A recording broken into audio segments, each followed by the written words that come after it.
Il est temps que je réponde enfin à quelques questions que vous avez posées sur le firmament. Et pourquoi diable je croirais qu'il existe?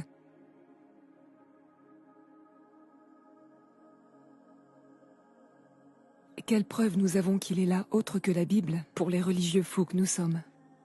Et vous posez de très bonnes questions. Vous êtes sur le point de comprendre pourquoi des gens comme moi et des milliers d'autres personnes croient que la Terre n'est pas ce qu'on nous a dit. Et que les puissances qui dirigent ce monde, les puissances des ténèbres, qui l'ont dirigé pendant des siècles, cacheraient en fait la vérité d'une manière apparemment innocente. Et non, tous les scientifiques ne sont pas dans le coup. Ce n'est pas du tout ça.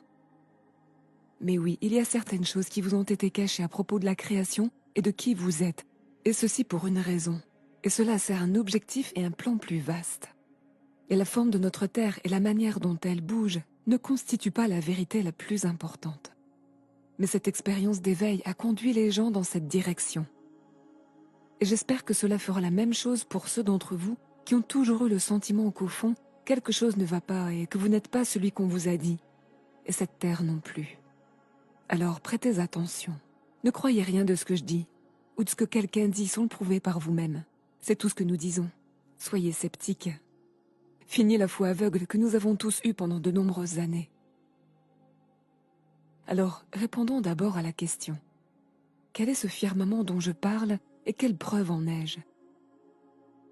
Et la première chose que vous devez savoir à propos du firmament, c'est qu'il a été mentionné dans le récit de la création comme l'étendue qui séparait les eaux qui étaient sous le firmament des eaux qui étaient au-dessus du firmament.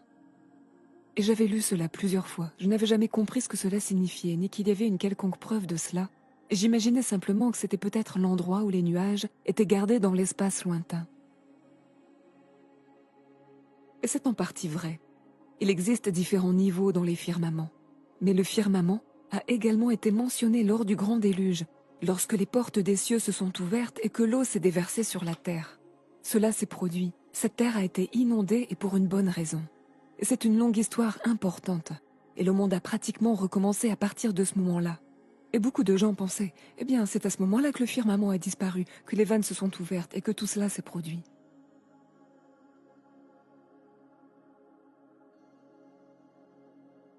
Cependant, ce n'est pas ce qui s'est passé.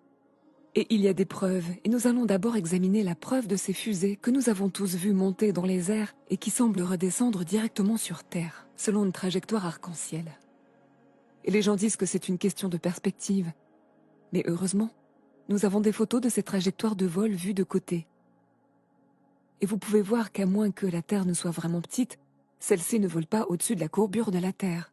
Elle s'envole vers l'océan.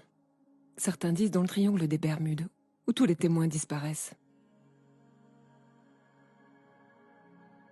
Et vous verrez ici que nous comprenons bien comment fonctionne la mécanique orbitale, qu'il faut aller 10 fois plus vite qu'une balle pour entrer en orbite, même si nous n'avons jamais vu une combustion aussi rapide, car elle pourrait anéantir toute l'humanité. Mais voici une fusée qui n'a pas suivi cette trajectoire de vol. Beaucoup d'entre vous ont vu ces images de fusées flotter ou voler. Ce clip de fusée provient du lancement de la fusée GoFast. Si vous ne l'avez jamais vu, c'est un record. Vous n'avez jamais vu une fusée aller aussi vite, aussi haut ou aussi droit. Habituellement, elle plonge vers le bas, avec une trajectoire en cloche, comme vous venez de le voir dans la vidéo, mais ce n'est pas le cas de celle-ci. Et cela a amené beaucoup de gens à s'ouvrir au fait que c'est peut-être pour cela que les images de la Terre sont composites. C'est peut-être pour cela qu'ils ont inventé l'histoire des ceintures de Van Allen et pourquoi nous ne pouvons plus aller dans l'espace lointain et envoyer des gens aussi loin. Mais cette fusée a atteint 117 km d'altitude, puis elle s'est arrêtée instantanément, comme vous êtes sur le point de le voir. Alors regardez, écoutez.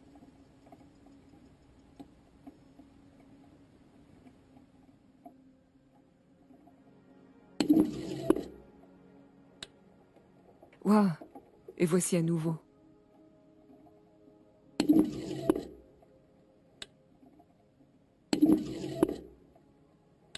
Et comme je l'ai déjà dit, tirez vos propres conclusions. Qu'est-ce qu'elle aurait pu heurter? Mais regardez la vue latérale. Heureusement, il y avait une caméra orientée sur le côté et vous pouvez voir l'horizon lorsqu'elle s'arrête.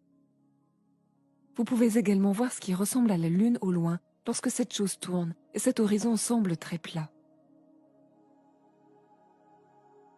Tirez vos propres conclusions à ce sujet. Cela aurait pu être un objectif fisheye. Cependant, j'ai vu une autre fusée décoller. Cette fois-là, c'était la nuit. Et les gens se demandent pourquoi cette fusée n'a pas explosé si elle se déplaçait si vite.